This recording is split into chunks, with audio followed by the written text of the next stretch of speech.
11 mars 1985, la population soviétique est sidérée et derrière elle, la population mondiale qui s'interroge. Après une kyrielle de dirigeants kakoshim, les Brejnev, Andropov, Tchernyenko, le nouveau chef de l'Empire soviétique, avec le titre de secrétaire général du Parti communiste de l'Union soviétique, est un homme jeune, presque un gamin pour le régime. Pensez, ce Mikhaïl Gorbatchev a 54 ans seulement. En soi, cette nomination est donc déjà une petite révolution. Or, non seulement le nouveau secrétaire général n'est pas sénile, mais il apparaît même d'entrée de jeu tout à fait vigoureux. Regard très ferme, sourire facile, démarche sportive, un gamin, je vous dis.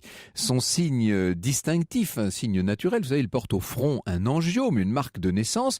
Ce signe va faciliter son adoption par l'opinion publique à travers le monde entier. Et loin de rester enfermé comme les momies qui l'avaient précédé dans les ors du Kremlin, le nouveau patron de l'Empire soviétique inaugure dans les 2 mois qui suivent sa prise de pouvoir une série de tournées à travers l'Union soviétique à la rencontre des gens de la rue. Des gens quand même qui ont été sélectionnés par le parti, je vous rassure, mais tout de même, le nouveau secrétaire général se montre à l'écoute des innombrables problèmes quotidiens auxquels doivent à l'époque faire face les soviétiques. Alors j'ai parlé de petite révolution, on peut se demander d'emblée si ce n'est pas une grande qui, dans ce milieu de la décennie 1980, est en train de se mettre en marche. Qui est donc ce Gorbatchev? Alors, je prononce là comme je peux à la russe, Gorbatchev, dit-on en France. Ce Gorbatchev que la presse occidentale populaire, très enthousiaste d'emblée, ne va pas tarder à surnommer Gorbi. Il est né dans le petit village de Privolnoye, on est au sud de la Russie, presque au pied du Caucase. Son père était conducteur de machines agricoles et lui-même, dès l'âge de 15 ans, a suivi la même voie. Enfin, ça, c'est ce que la biographie officielle met en avant. Parce qu'en vérité, parallèlement, le jeune Mikhaïl va suivre un cursus scolaire et universitaire plutôt brillant. Il entre à 19 ans à la faculté de droit de Moscou. À l'époque, il est tout de même paré de l'ordre du drapeau rouge qu'il a gagné aux commandes de sa moissonneuse-batteuse. Vous m'avez compris, nous sommes bien en présence d'un jeune soviétique modèle à la mode stalinienne, à la fois prolétaire et méritant. À la fac de droit, la plupart des camarades, si j'ose dire, de Mikhaïl s'orientent vers la très prestigieuse et très redoutable carrière de la prokuratura, c'est-à-dire, vous savez, toute cette magistrature soviétique dont le métier du temps de Staline consiste essentiellement à donner une coloration juridique aux oukases du maître du Kremlin.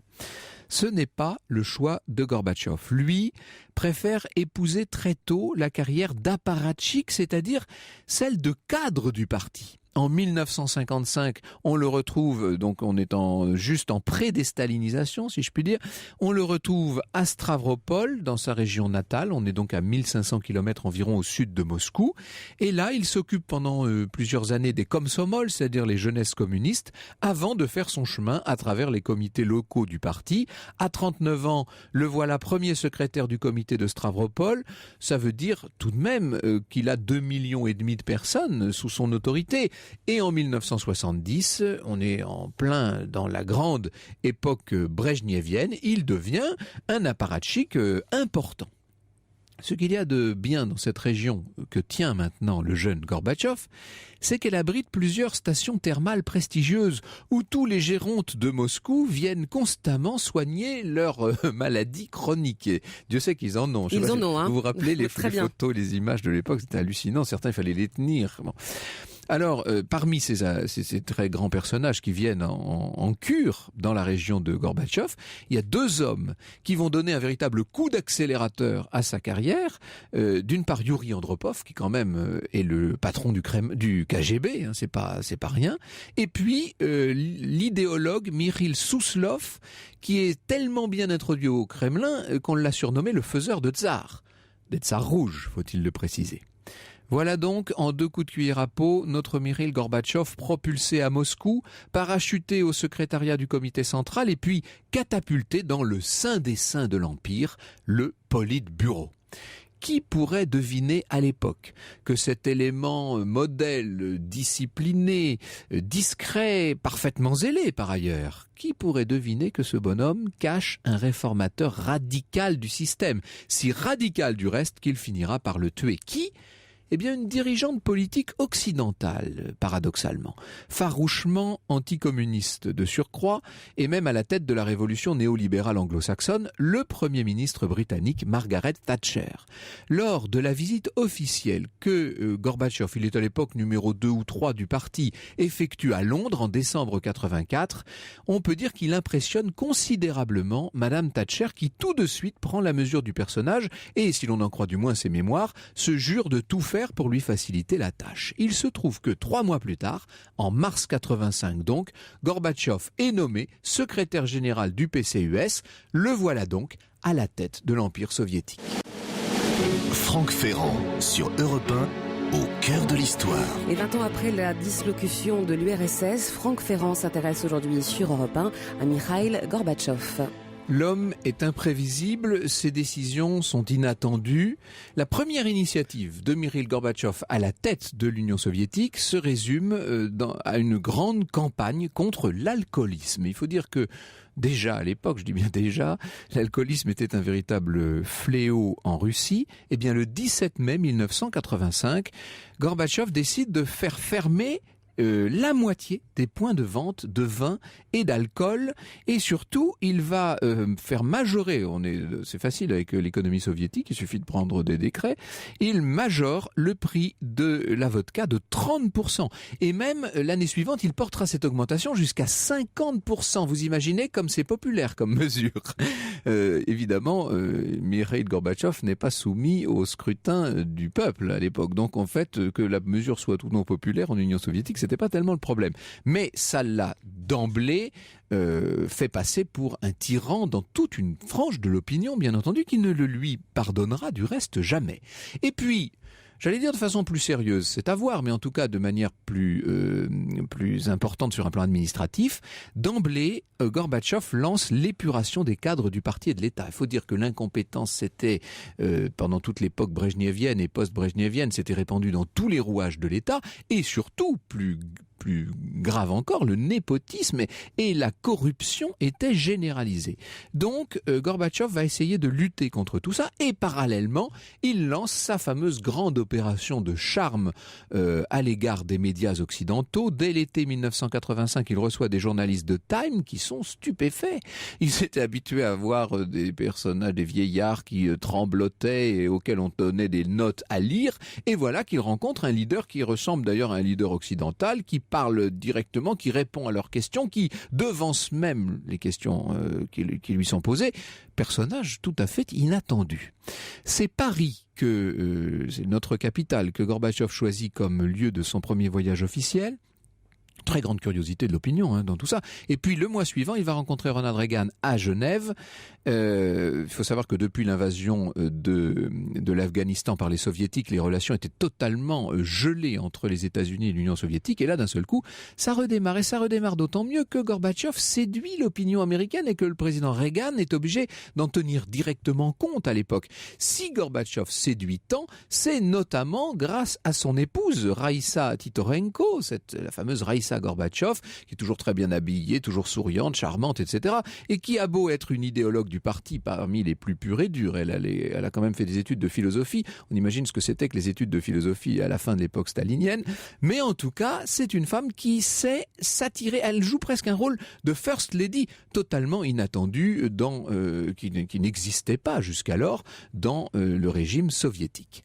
À l'été 1985, Gorbatchev annonce, on est le 6 août, c'est la date anniversaire d'Hiroshima, ce n'est pas un hasard, il annonce que l'URSS va suspendre ses essais nucléaires souterrains. Il va reconduire ce qu'on appelle le moratoire unilatéral, il va le reconduire constamment jusqu'à février 87. On est là au début de grandes négociations et ce sera, vous savez, la fameuse réunion de Reykjavik avec Reagan. On pense qu'on va aboutir à un traité de désarmement généralisé, puis finalement ça achoppe au dernier moment. Il faudra attendre le 2 décembre 87 pour que un véritable traité de limitation limitation des armements atomiques de part et d'autre dans les pays européens soit signée par les deux grands de l'époque, les deux géants. La réputation de Gorbatchev dès cette époque n'est plus à faire. D'ailleurs, la popularité de ce bonhomme hors des frontières de l'Union soviétique, je le précise bien, va atteindre des sommets dans les années 86-87. Nous y revenons dans un instant. Franck Ferrand sur Europe 1, au cœur de l'histoire. Avec un récit qui s'intéresse aujourd'hui sur Europe 1 au personnage Mikhail Gorbatchev. Mikhail Gorbatchev qui connaît très bien l'Occident. Ça aide sans doute dans l'entreprise de séduction de communication tous azimuts qu'il a lancée. Il a voyagé pas mal en Allemagne fédérale, en Italie, en Belgique, en France aussi. Il ne faut pas oublier qu'il était ami de celui qu'on appelait le milliardaire rouge, Jean-Baptiste Doumingue, dont il a visité évidemment les exploitations. Et il est aussi à bord d'une Renault. Il a parcouru des milliers de kilomètres tout seul comme ça à travers la France, ce qui évidemment lui a donné une idée assez précise des modes de vie en Occident, une idée que n'avaient sans doute pas un certain nombre de ses chers confrères du Politburo. Alors, sur le front économique, on peut dire que les premières mesures que prend Gorbatchev sont des mesures assez impopulaires parce que d'un côté, il va vouloir, et j'emploie le terme avec beaucoup de circonspection, il va vouloir ouvrir un peu l'économie à une forme, non pas du tout de libéralisme, mais à une forme d'économie tout de même de marché. On va voir naître un certain nombre d'entreprises privées. C'est en octobre 87 qu'apparaît à Moscou la première polyclinique coopérative. Quand on dit coopérative, en fait, entendez une clinique privée dans laquelle, d'ailleurs, les médecins peuvent enfin facturer des honoraires. On va avoir comme ça un certain nombre d'ouvertures. Et puis, surtout, on va augmenter la productivité tous azimuts. On va essayer d'aller contre ces dérives invraisemblables qui, depuis 30 ou 40 ans, avaient fini par miner l'économie soviétique. Le problème, c'est qu'on reste pour autant dans un régime communiste tout à fait orthodoxe. Et que cet effort demandé à la population ne se voit payé par aucune compensation. Donc en gros, pour le soviétique de base, il faut qu'il travaille davantage, mieux, mais sans en avoir le moindre bénéfice. Ça, bien entendu, ça passe très mal. Sur un plan politique, on voit Gorbatchev s'essayer à une forme de libéralisation. Il fait revenir à Moscou Andreï Sakharov et son épouse qui avaient été exilés à Gorky. Il fait sortir des camps environ 200 dissidents. Tout ça, bien entendu, fait du bruit. Et puis, on voit aussi, et j'allais dire surtout, Gorbatchev se lancer dans une politique de langage vrai. C'est la fameuse glasnost, le travail de restructuration profond sur l'économie et sur la société russe, c'est ce qu'on appelait la perestroïka. Je sais qu'on l'a entendu, ce mot. Et la transparence dans le discours, c'est plutôt la glasnost. Cette glasnost qui va prendre une signification très particulière en avril 86, au moment de la catastrophe de Tchernobyl, évidemment, puisqu'à ce moment-là, on va voir, après une dizaine de jours de glaciation totale, comme savaient le faire les soviétiques, on va voir d'un seul coup, au bout d'une dizaine de jours, l'agence de presse TASS se mettre à dire, sinon tout à fait la vérité, en tout cas à informer les citoyens de l'Empire soviétique. Ça, c'est tout à fait nouveau. Alors, perestroïka, glasnost, voilà des termes qu'on a entendus énormément dans ces années-là. Certains les ont pris pour des formules magiques. Vous allez voir que ceux-là se sont évidemment trompés. Pour revenir dans ces années, pour essayer de voir ce qui s'est passé là-bas en Union soviétique, j'ai demandé à un de nos plus grands diplomates d'être présent et je suis très fier qu'il ait accepté cette invitation. Quand il était jeune diplomate, il a eu l'occasion de rencontrer Nikita Khrouchtchev. Il a accompagné le président Pompidou dans chacune de ses rencontres avec Léonid Brejnev. Par la suite, au moment où il y a eu l'état de siège à Varsovie, il était ambassadeur de France en Pologne. Il était ambassadeur de France à Moscou, nommé quelques jours avant la mort de Tchernenko, c'est-à-dire qu'il était là au moment où Gorbatchev est arrivé au pouvoir. Et ensuite, il était ministre des Affaires étrangères, il dirigeait la diplomatie française pendant toute cette période de la perestroïka. Merci Jean-Bernard Raymond d'être avec nous. Merci beaucoup Franck Ferrand de cette présentation tout à fait élogieuse. Mais non, mais tout à fait objective. Alors, vous nous dites dans un ouvrage que vous avez consacré qui s'appelle Le choix de Gorbatchev aux éditions Odile Jacob, je vous cite, « Du premier jour, écrivez-vous, j'ai cru comprendre qu'avec lui, les choses allaient changer de manière radicale, qu'il ne s'agissait plus d'un de ces remaniements au sommet comme il y en avait déjà eu par le passé, ni même simplement d'un rajeunissement que l'âge des dirigeants soviétiques rendait inévitable. Non, c'était le système lui-même, j'en étais persuadé, qui allait être remis en cause, et j'ai tout de suite affirmé ma conviction dans ma correspondance d'ambassadeur.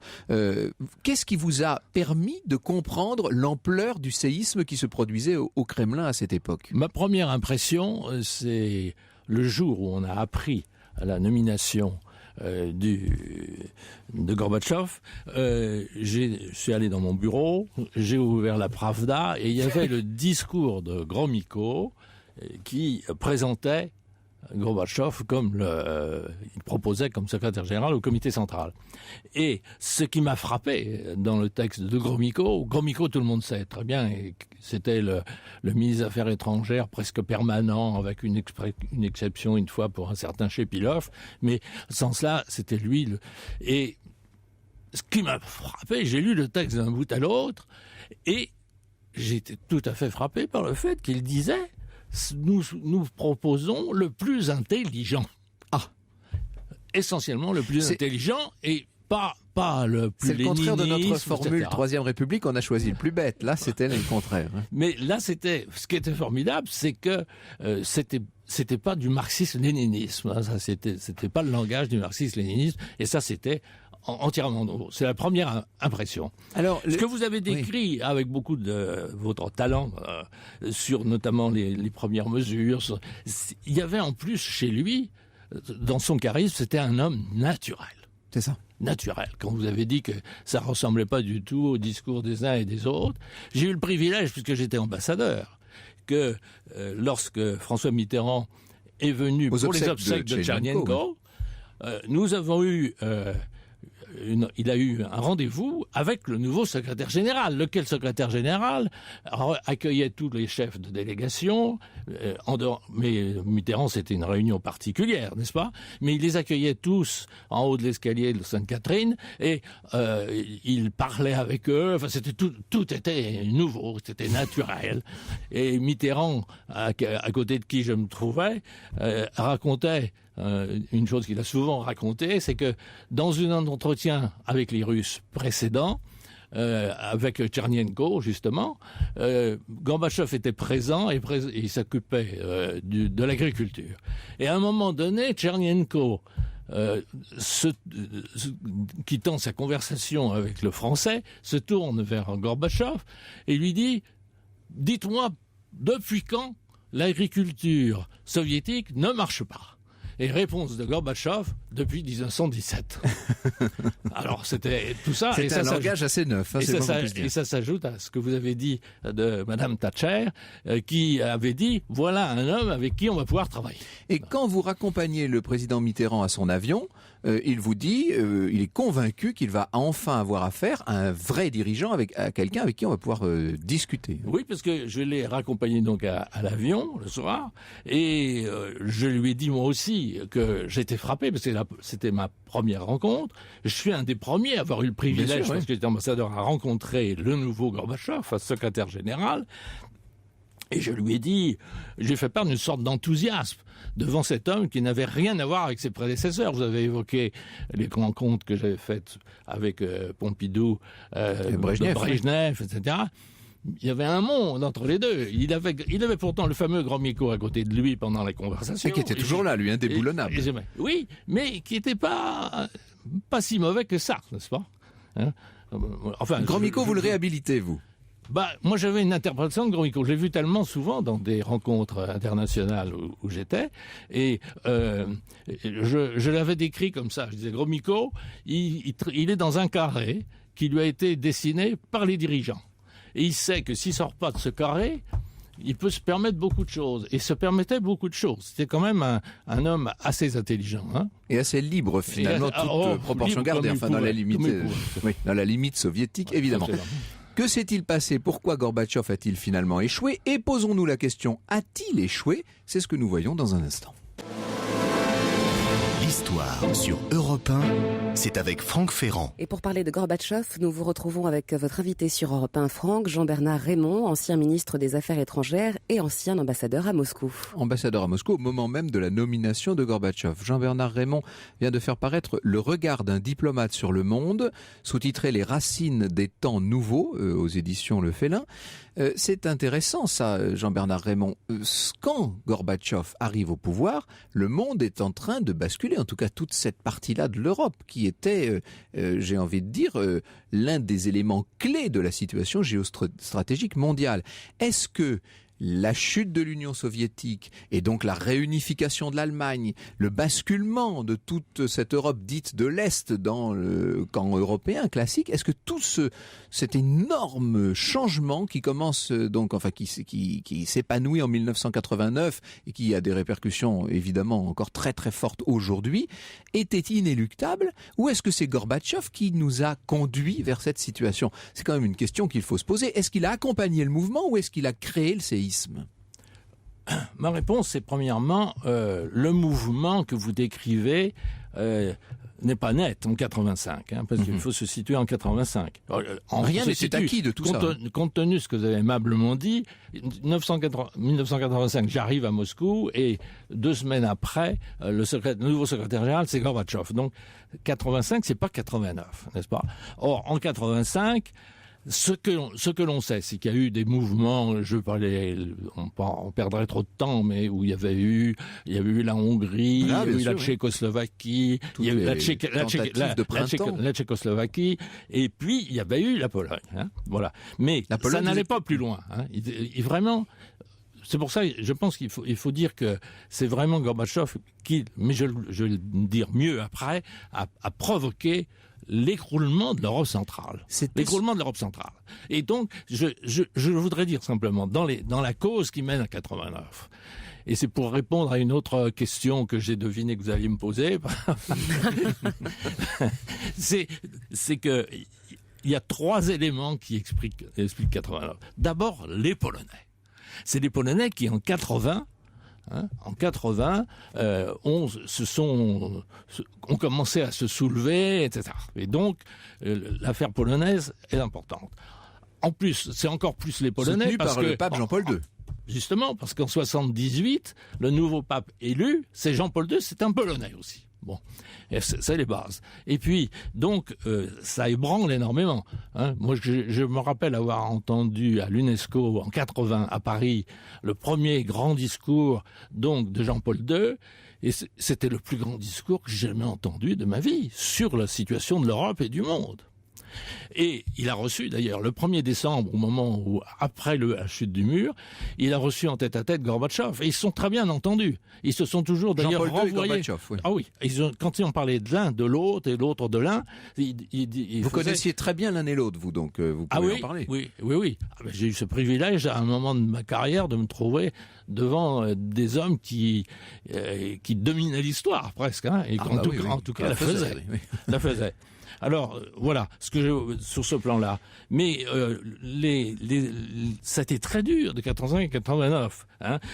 Vous dites en 89. Je voulais dire, vous avez cité à juste titre la libération de Sakharov, parce que c'est vrai, vous avez expliqué combien c'était dur, toutes les modifications économiques, etc. Vous avez cité à juste titre la campagne anti-alcoolique.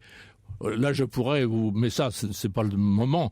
On pourrait raconter beaucoup de choses drôles sur l'affaire de l'interdiction. Au contraire, c'est le moment ou jamais. Il a fait une erreur. Moi, je me souviens à l'époque quand il a fait ça, je me suis dit, il aurait dû prendre ses leçons, c'est Mendès France, avec le verre de lait. Qui lui aussi, avec ce verre de lait, l'a payé cher. Et lui, il a payé cher aussi de cette affaire. C'est ce que vous avez dit.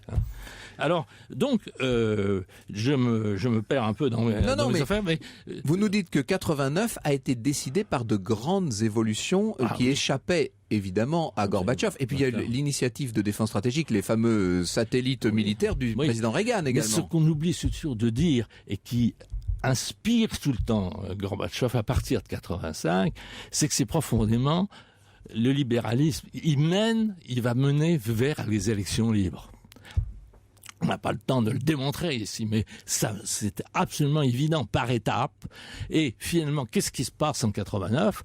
C'est qu'on va avoir, au début 89, mars 89, les premières élections partiellement libres, mais quand même libres, en Union soviétique. Et vous avez, en juin, les élections libres en Pologne. Mais qui étaient terriblement préparées, partielles, mais tout le Sénat en Pologne, c'était libre en entier, et la diète, il y avait quand même une portion de la diète qui était réservée au Parti communiste. Locale, oui. Bon, mais les élections, plus le retour de Sakharov, qui est fondamental aussi en Union soviétique, ça a fait un remue-ménage terrible. On se souvient très bien que même les soviétiques passaient leur temps à écouter les radios, les nouvelles, enfin tout ça, c'était le libéralisme, la libéralisation intellectuelle était très forte. Alors vous avez une sorte de réussite des élections partiellement libres, mais en Union soviétique. Et d'ailleurs, on voit déjà apparaître quelqu'un qui servira beaucoup, c'est Boris Yeltsin. C'est Boris Yeltsin, bien entendu, qui lui triomphera par une élection totalement libre comme à la tête de la Russie, et ce qui coûtera sa carrière à Gorbatchev. Mais également en Pologne. Alors en Pologne, c'est formidable parce que on peut pas en faire le détail, mais en quelques semaines, le général Jaruzelski, qui d'ailleurs, Gorbatchev m'a dit, des années après tous ces événements, il m'a dit que quand il est arrivé au pouvoir, par rapport au pays d'Europe centrale, il ne s'entendait qu'avec deux hommes, Kadar, celui qui avait fait évoluer la Hongrie, et Jaruzelski. Mais tous les autres, il m'a dit, il était très très sévère sur tous les autres. Et donc, l'élection en Pologne, ça a fait tout basculer à ce moment-là, parce que Gorbatchev a dit à plusieurs reprises, moi j'interviendrai pas, vous faites ce que vous voulez chez vous. Et il n'interviendra pas non plus au moment où ça commence à bouger sérieusement en Allemagne de l'Est, et c'est sans doute c'est peut-être la clé de toute l'affaire, nous y venons dans un instant. Il n'a pas bougé, Gorbatchev, ni vis-à-vis de la Pologne, ni vis-à-vis de l'Allemagne de l'Est. C'est incroyable. Il s'en désintéressait ou il avait décidé de ne pas bouger pour faire changer l'Union soviétique ? Il l'avait dit, en fait. Il l'avait dit, mais l'opinion ne le savait pas, et puis c'était pas toujours interprété de façon très claire. Mais si on regarde les choses de très très près, il avait laissé entendre qu'il n'interviendrait pas. Et il l'avait redit en 89 devant le Conseil de l'Europe. Il l'avait dit de façon très très claire. Et même avec du langage marxiste-léniniste, c'est-à-dire l'air de dire « nous n'interviendrons pas, ce serait de l'ingérence, etc. » Donc c'était annoncé. Et je fais un petit saut au moment de l'Allemagne. Il faut se souvenir que les choses à l'époque étaient tellement difficiles, c'était un tel changement, que même les intéressés ne voyaient pas très bien quand les choses bougeaient. Or, l'histoire de l'Allemagne, ça bouge très vite, parce que les Allemands qui se sont évadés de l'Allemagne de l'Est, qui sont en Hongrie, en fait c'est la Hongrie d'abord, la Hongrie qui ouvre le mur le 10 septembre. Le 10 septembre. Et c'est dit par d'autres gens, mais ça passe inaperçu. Et ça a été confirmé par la suite par Kohl lui-même, qui a dit les premiers qui ont fait tomber le mur, ce sont les Hongrois. Alors, il y a deux questions, monsieur le ministre, que je me suis toujours posées. Et puisque vous êtes là, j'aimerais en profiter pour que vous essayiez d'y répondre.